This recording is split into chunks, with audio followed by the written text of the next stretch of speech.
Salut, ta présence illumine ma journée. Restons dans cette belle énergie. Retrouve toute la collection de livres d'analyse sur l'âme-de-l'œuvre.fr.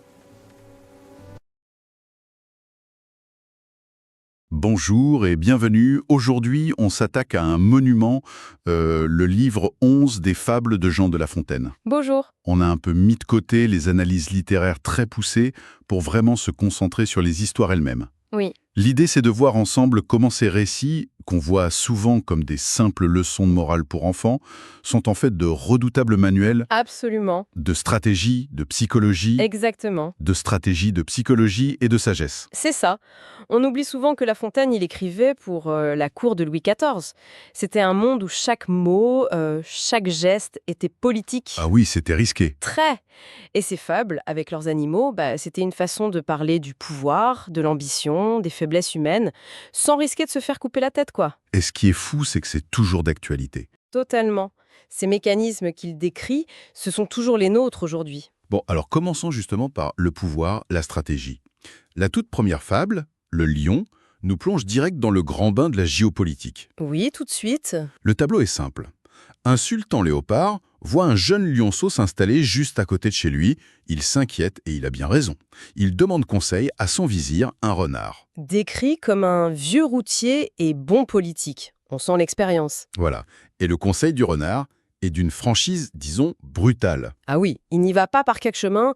Le renard, il met deux options sur la table, seulement deux. C'est ça. Soit on se lie d'amitié avec ce lionceau, mais tout de suite, et on en fait un allié solide pour l'avenir, soit, et c'est la deuxième option, on s'efforce de le détruire. Avant que la griffe et la dent lui soient crues.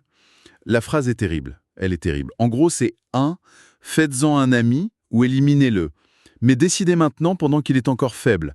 Il n'y a pas de place pour l'attentisme. C'est une logique implacable, agir quand la menace est encore potentielle. Oui, pas quand elle est devenue inarrêtable, exactement. Mais évidemment, c'est là que le drame se noue. Le sultan, lui, il ne fait rien. Le texte dit cette phrase terrible. Le sultan dormait lors. Il dort, c'est fou. Il procrastine, il ignore la vie. Et pendant ce temps-là, Le lionceau devient un vrai lion. La petite menace est devenue un monstre. et là, le coup de l'inaction explose. Le vizir, qui est très pragmatique, change complètement de stratégie. Puisqu'il est trop tard pour l'option militaire, il ne reste que l'apaisement, la soumission, en fait. Oui, il faut payer très cher. Son nouveau conseil, c'est jetez-lui promptement sous la griffe un mouton, joignez-y quelques bœufs. En d'autres termes, payez un tribut exorbitant pour qu'il vous laisse tranquille. La leçon est sans pitié. Ah oui, une décision difficile, prise au bon moment, coûte infiniment moins cher que la gestion d'une crise qu'on a laissée grandir. C'est valable en politique, en affaires, Même dans la vie perso, en fait. partout. On a donc vu le pouvoir de la force, de la menace. Mais ce qui est fascinant, c'est que La Fontaine explore aussi un autre type de pouvoir, beaucoup plus subtil, celui des mots. Et il le fait avec un personnage complètement improbable dans Le Paysan du Danube. Ah, j'adore cette fable. Sur le papier, ce type n'a rien pour lui. La Fontaine le décrit comme un ours mal léché, avec un nez tortu, une barbe touffue. On imagine un type rustre, pas... Pas un tribune, non. C'est tout l'intérêt de la fable. Ce contraste entre l'apparence et le fond est saisissant. Cet homme, qui ne paie pas de mine, débarque devant le Sénat romain, la plus grande puissance du monde, et leur livre un discours d'une force morale incroyable. Et il ne prend pas de gants, pas du tout. Il les accuse de piller les peuples conquis, il dénonce leur avarice, leur corruption. Il leur pose cette question qui résonne encore. Pourquoi venir troubler une innocente vie ?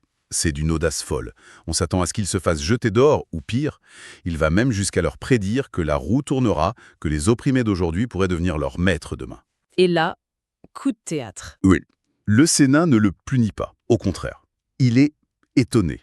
Il admire le grand cœur, le bon sens, l'éloquence de ce paysan. Et le résultat est spectaculaire. Non seulement on lui donne raison, mais on le nomme patricien, on le fait citoyen romain, et on ordonne que son discours soit retranscrit, pour servir d'exemple. C'est une fable magnifique sur le pouvoir de la vérité. Oui, elle nous dit que le courage et l'intégrité, quand ils sont exprimés avec force, peuvent balayer tous les préjugés, y compris ceux basés sur l'apparence ou le statut social. Le fond peut vraiment triompher de la forme. Cette idée du jugement sur l'apparence, c'est un biais très humain. Et ça nous amène parfaitement à la psychologie.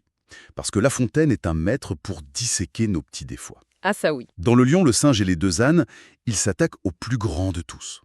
Le lion demande au singe de lui enseigner la morale. Et le singe commence par la base. Oui, il lui dit que la première chose à combattre, la racine de tous les problèmes, c'est l'amour-propre. C'est ça qui nous rend aveugles, ridicules, injustes. C'est le moteur de nos pires travers. Et pour illustrer le ridicule de cet amour-propre, on a cette scène des deux ânes. C'est absolument hilarant. Ils se croisent et se lancent dans un concours de flatterie. Complètement délirant. Ah oui, c'est savoureux. L'un dit à l'autre: Seigneur, votre divin chant surpasse celui de Philomèle. Philomèle étant le rossignol, quand même. Le rossignol, oui. Il faut oser. Ils vont même jusqu'à dire que le rire des humains est une forme de brai, de cri d'âne, le monde à l'envers. C'est un monde à l'envers, mais le mécanisme est très reconnaissable. Oui, et La Fontaine, à travers le singe, nous explique pourquoi ils font ça. Ce n'est pas juste de la gentillesse. Il dit que se flatter mutuellement, c'est un bon moyen de s'élever aussi soi-même. Ah, d'accord. C'est une critique féroce de la complaisance, de ces petits cercles où tout le monde se trouve génial pour ne surtout pas avoir à affronter la critique extérieure. C'est tellement ça. Et la conclusion du singe est d'un cynisme achevé. Maint talent n'est que pure grimace, cabale et certain art de se faire valoir. Ça pique un peu, mais c'est tellement vrai. De l'amour-propre qui nous aveugle, on glisse vers un autre de nos grands talents, la crédulité. L'illustration parfaite, c'est le loup et le renard. Le décor est planté. Un renard est tombé dans un puits. Oui, un puits avec un système de poulies, de seaux. Pour qu'il remonte, il faut qu'un poids descende dans l'autre seau. La situation est désespérée pour lui. C'est alors qu'un loup complètement assoiffé passe par là. Le renard, génie de la manipulation. Ah, il est fort. Il lui montre le reflet de la lune au fond de l'eau et lui dit « Vois-tu cet excellent fromage ?» Il lui vend l'idée d'un festin facile. Et le loup plonge tête la première. On a envie de se dire « Mais quel idiot !» Oui, c'est ça. Mais j'ai l'impression que La Fontaine est plus subtile que ça. Ce n'est pas juste de la bêtise, c'est quelque chose de plus universel, non? C'est exactement ça. Le point central, ce n'est pas la stupidité du loup, c'est la puissance de son désir. Il a soif, il a faim, et le renard lui présente exactement ce qu'il veut entendre. Son esprit critique est anesthésié, en fait. Complètement, par ses propres émotions. Et la morale finale de La Fontaine est une des plus grandes vérités psychologiques jamais écrites. Chacun croit fort aisément ce qu'il craint et ce qu'il désire. C'est tellement vrai. On ne croit pas ce qui est rationnel, on croit ce qui arrange nos désirs ou ce qui confirme nos peurs. C'est le mécanisme de base des fake news, des arnaques. C'est d'une modernité confondante. Carrément. Et dans la liste de nos failles, il y en a une qu'on pratique tous les jours. Rejeter la faute sur les autres. C'est le thème du fermier, le chien et le renard. L'histoire est simple. Un renard profite d'une porte de poulailler mal fermée. Et Et il massacre toute la volaille. Un carnage. la réaction du fermier est un classique. Il découvre le désastre et au lieu de se dire « mince, j'ai oublié de fermer la porte », son premier réflexe est de hurler sur son chien. Maudit animal, que n'avertissais-tu? Il faut un coupable, et vite. C'est le chien, évidemment. Ça me rappelle tellement les réunions au bureau où un projet a raté et la première chose que tout le monde fait, c'est chercher un responsable plutôt que d'analyser le problème. C'est un réflexe tellement ancré. Mais ce qui est génial dans cette fable, c'est la réponse du chien. C'est un moment de logique pure. Le chien lui répond calmement, mais c'est dévastateur. Il dit en substance « Attendez, si vous, le propriétaire, celui qui a tout à perdre dans l'histoire, vous dormez tranquillement sans vérifier votre porte, voulez-vous que moi, le chien qui n'ai aucun intérêt financier là-dedans, je perde mon repos pour faire votre travail? C'est imparable. C'est imparable. La leçon, c'est que la responsabilité incombe à celui qui a le plus à perdre. On ne peut pas déléguer la vigilance de ses propres intérêts. Et La Fontaine termine avec un conseil de bon sens, presque un proverbe.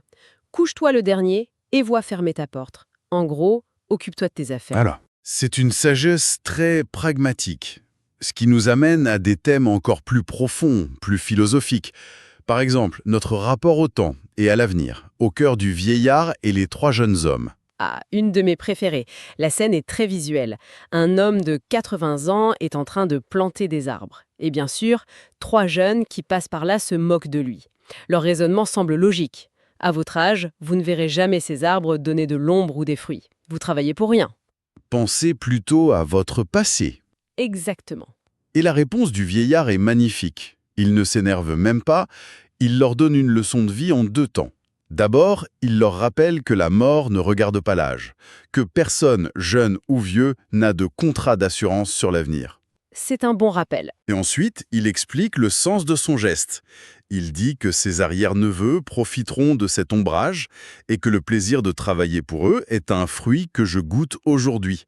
L'acte de transmettre, de construire pour le futur, a une valeur en soi, ici et maintenant. Le dénouement est d'une ironie tragique, car les 3 jeunes moqueurs vont mourir peu de temps après, de différentes manières. La Fontaine nous dit que la vraie sagesse, ce n'est pas de ne penser qu'à son profit immédiat, mais de trouver un sens dans des actions qui nous dépassent.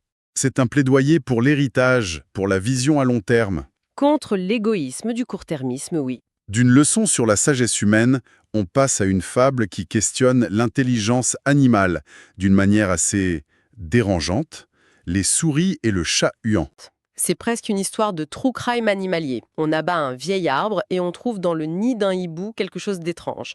Des souris, sans pieds, toutes rondes de graisse. L'explication est d'une ingéniosité terrible. Le hibou se constituait un garde-manger vivant. Pour que ses proies ne s'enfuient pas, il leur coupait les pattes. Ensuite, il les nourrissait avec du blé pour les engraisser avant de les manger. C'est à la fois cruel et extrêmement bien pensé. Très. Et c'est là que La Fontaine va très loin. Il ne se contente pas de rapporter un fait divers de la nature. Il en tire une conclusion philosophique. Il affirme que cet oiseau raisonnait. C'est une affirmation énorme pour son époque, non ? C'est une bombe, en fait. Il faut se rappeler qu'à l'époque, la pensée dominante est celle de Descartes, qui voit les animaux comme des animaux-machines, des automates sans âme ni pensée. D'accord. Et La Fontaine prend le contre-pied total. Il décompose la logique du hibou. 1. Les souris s'échappent. 2. Je ne peux pas toutes les manger d'un coup. 3. Il faut donc un moyen de les garder vivantes mais immobiles. 4. Solution, ôtons-lui les pieds. Pour La Fontaine, cette chaîne de déduction est la preuve d'un raisonnement. Il nous force à reconsidérer la frontière entre l'instinct et la raison. Complètement. La frontière si nette contraste entre l'animal et l'humain. Pour finir, il y a 2 fables qui, mises ensemble, parlent de ce qui se cache derrière les apparences, de ce qui compte vraiment. D'abord, le songe d'un habitant du Mogol, qui est très courte. Oui. Un homme rêve qu'il voit un vizir, un ministre tout-puissant, au paradis, et un ermite, un homme de Dieu, en enfer. Ça n'a aucun sens, c'est un paradoxe total. Mais l'interprète du rêve donne la clé. Dans leur vie terrestre, ce vizir cherchait parfois la solitude pour se recueillir, alors que cet ermite, sous son apparence pieuse, allait faire sa cour au puissant. Il cherchait les faveurs et le pouvoir. Voilà. Les apparences étaient donc inversées. Ce qui compte, nous dit La Fontaine, ce ne sont pas les rôles sociaux qu'on joue, mais nos aspirations profondes, nos désirs secrets. Et ça nous mène à la conclusion la plus surprenante de toutes, dans « Les dieux voulant instruire un fils de Jupiter ». Tous les dieux de l'Olympe veulent éduquer le jeune dieu.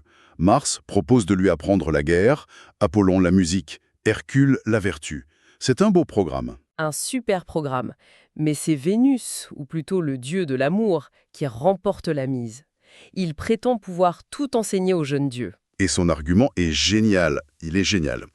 Il dit « De quoi ne vient à bout l'esprit joint au désir de plaire ?» En d'autres termes, si on a l'intelligence et le désir de plaire aux autres, on peut tout apprendre et tout obtenir. Donc pour La Fontaine, la compétence ultime, le master skill qui englobe tout le reste, ce n'est ni la force, ni l'art, ni même la morale, mais l'intelligence sociale. Oui, c'est ça, l'art de comprendre et de séduire les autres. C'est une idée incroyablement moderne. Totalement. Il nous dit que la clé du succès et de la connaissance, c'est la capacité à interagir avec les autres, à les comprendre, à se faire aimer. C'est la compétence qui ouvre toutes les portes. C'est une vision du monde très relationnelle et très politique finalement. Quand on met tout ça bout à bout, des stratégies de pouvoir à la psychologie de nos défauts jusqu'à cette idée d'intelligence sociale, on a l'impression qu'il y a un message constant qui revient. Oui, je crois que le fil conducteur, c'est cette invitation permanente à regarder au-delà de la surface, que ce soit l'apparence d'un paysan, le statut d'un ermite, l'âge d'un vieillard. Ou même le reflet de la lune dans l'eau, exactement. La Fontaine n'arrête pas de nous dire « Méfiez-vous des évidences. La vérité, le danger, la sagesse, tout ça se trouve un cran en dessous. Il faut toujours creuser. » C'est une très belle synthèse. Mais ça me laisse avec une question qui me chicote. D'un côté, La Fontaine met clairement en avant des héros moraux.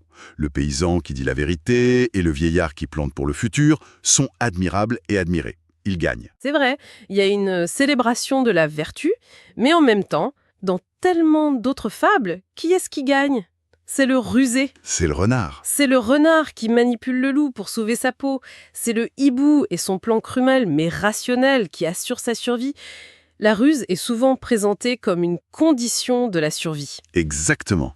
Et c'est ça la question finale qui reste en suspens, entre la morale idéale qui nous présente et la ruse pragmatique qui semble être la loi de la nature. Quelle est la leçon la plus réaliste que La Fontaine nous donne sur le fonctionnement du monde ?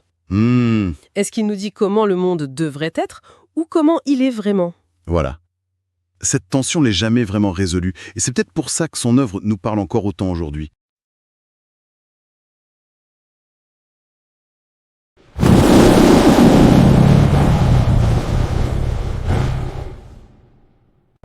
Abonnez-vous, mettez un j'aime, commentez et partagez cette vidéo. Allez, ne sois pas timide, fais-le pour moi.